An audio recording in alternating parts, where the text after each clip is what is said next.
नमस्कार and welcome you all to the Sekas Motivation Channel.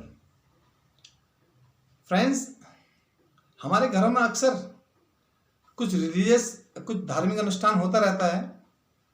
कभी पूजा होती है, कभी कथा होती है। तो जब पंडित जी सारी पूजा अर्चना पूरी करवाते हैं और जब कथा करते हैं तो अक्सर एक चीज का जिक्र करते हैं कि काम, क्रोध, लोभ, मोह, माया ये सब बुरी चीजें हैं, इनसे आदमी को दूर रहना चाहिए। अगर आपको मोक्ष प्राप्त करना हो तब फिर इन सब चीजों से आदमी को दूर रहना चाहिए। और कुछ ऐसी ही बातें हमें तब भी सुनाई देती हैं जब हम किसी को सी ऑफ करने जाते हैं, इस दुनिया से परमानेंटली सी ऑफ करने जाते हैं, तब वहां भी लोग इसी तरह की कुछ बातें करते हैं कि क्या रखा है इस जीवन में, खाली हाथ आए थे खाली हाथ गए, इतनी हाय तौबा क्यों, सब कुछ यहीं धरा का धरा रह जाता है। कुछ इसी तरह की बातें होती है। नहीं,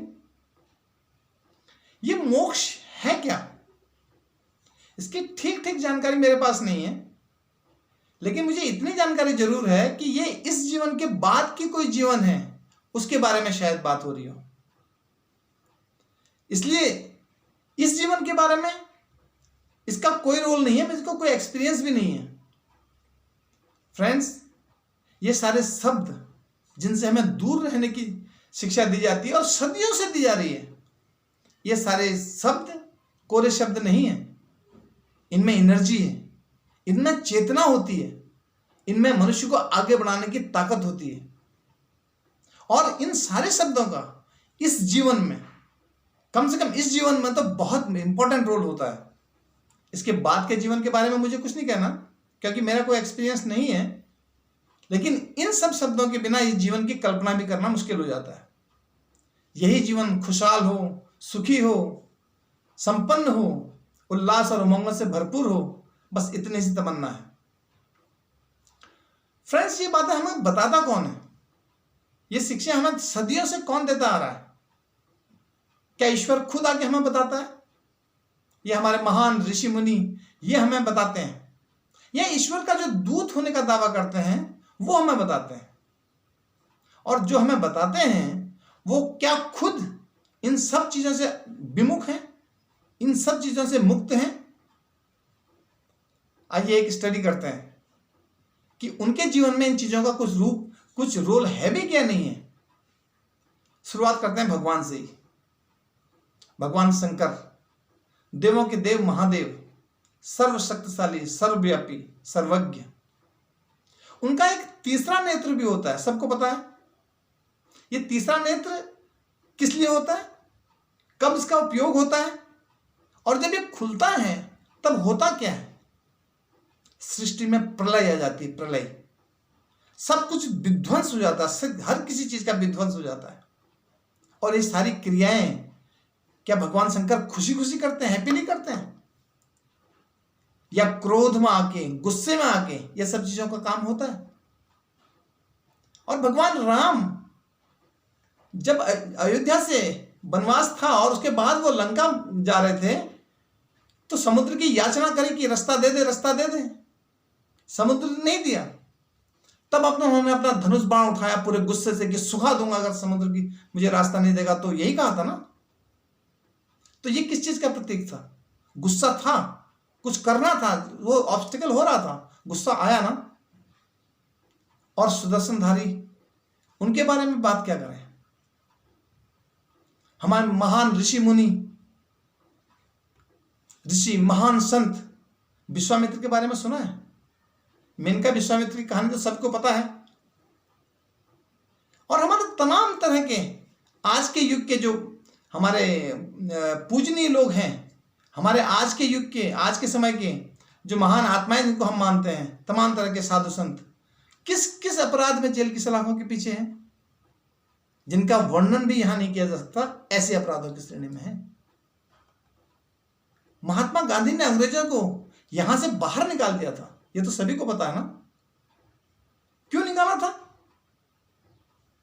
क्या सिर्फ इसलिए कि साउथ अफ्रीका में उनको लात मार कर ट्रेन से उतार दिया गया था और उनको बहुत गुस्सा आ गया? अगर केवल यही कारण भी था तब भी क्या एक गुस्से का वो नहीं है कि उस गुण का लागू करना नहीं है। और भगत सिंह, उनको तो लात भी नहीं पड़ी थी, उनको तो अच्छे खासे किसान परिवार से थे, उनकी तो शादी भी होने वाली थी, फिर भी वो अंग्रेजों को हटाने के, अंग्रेजों को यहां से भगाने के काम में उतर गए। क्यों? क्योंकि जलियांवाला बाग कांड हुआ था, क्योंकि वो गुस्से से भर गए थे कि अंग्रेज कौम कैसे अत्याचार कर रही है, और उनको इस चीज का मोह था, उनको इस चीज की लालसा थी कि इस देश की मिट्टी को अंग्रेजों की गुलामी से मुक्त करना है। फ्रेंड्स, ये सारी चीजें जैसे मैंने पहले कहा कोरे शब्द नहीं है, चेतना है, इनमें एनर्जी होती है, इनमें इतनी ताकत होती है कि मनुष्य को एक बहुत शानदार ऊंचाई प्रदान कर सके। बस जरूरत सिर्फ इस बात की होती है कि इनका ठीक से उपयोग करा जाए। एटॉमिक पावर मानव जीवन को किस ऊंचाई पर पहुंचा दिया, कितना बड़ा चेंजेस एटॉमिक पावर ने ला दिया है। लेकिन इसी एटॉमिक पावर ने हिरोशिमा और नागासाकी भी किया था ना। क्या हम इसलिए एटॉमिक पावर को बैन कर दें या उसको अपने जीवन से निकाल दें कि कोई और हिरोशिमा ना कर सके? एक नाइफ आपके किचन में सब्जी काटने का काम आता है, लेकिन वही नाइफ किसी का गला भी काट सकता है। तो क्या हम नाइफ को भी बंद कर दें, अपने जीवन से अलग कर दें कि वो किसी का गला काटने का काम आएगा? नहीं सर, ये सारे शब्द ऊर्जा से भरपूर हैं। इन सारे शब्दों का हमारी जिंदगी में बहुत महत्वपूर्ण रोल है। आप जरा कल्पना करके देख लीजिए, आपके 50% मार्क्स आते हों और आपके कलीग के 90% मार्क्स आते हों और आप खुशी खुशी स्वीकार कर लें, तो आपके प्रोग्रेस की कुछ संभावनाएं हैं। आप आईएएस ऑफिसर ना बनना चाहें तो कैसे बन सकते हैं? आप पीसीएस ऑफिसर ना बनना चाहें तो कैसे बन सकते हैं? आपको अपने प्रेजेंट पर गुस्सा नहीं आ रहा हो तो उसमें परिवर्तन कैसे आखिर आ सकता है? ये सब चीजें बहुत महत्वपूर्ण हैं। इन सब चीजों में बहुत ज्यादा ताकत होती है। आपसे कहना चाहता हूं कि इन सब चीजों को अपने जीवन से अलग करने के बारे में मत सोचिएगा। हम ये सारी चीजें अलग हम कर भी नहीं सकते, क्योंकि ये गॉड गिफ्टेड है। ये बहुत ही अच्छी तरह से प्रोग्रामिंग करते हुए गॉड ने हमारे अंदर इम्प्लांट किए हैं। This can't be deleted.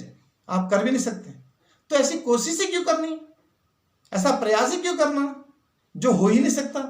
और वो इसलिए हमारे अंदर इम्प्लांट किया है, हमारे अंदर प्रोग्रामिंग इसलिए की है कि हम खुद का और अपने साथ साथ पूरे समाज का विकास कर सकें, उसको एक अलग ऊंचाई पहुंचा सकें। ये क्वालिटी जानवरों को नहीं दी है। कभी आपने सुना है किसी शेर को ये कहते हुए कि चलो यार आज तंदूरी चिकन खाते हैं? किसी भालू को ये कहते हुए सुना है कि आज तो बिरयानी खाने का मूड है? किसी कुत्ते या बिल्ली को ये कहते हुए सुना है कि चलो यार चांद की यात्रा पर चलते हैं?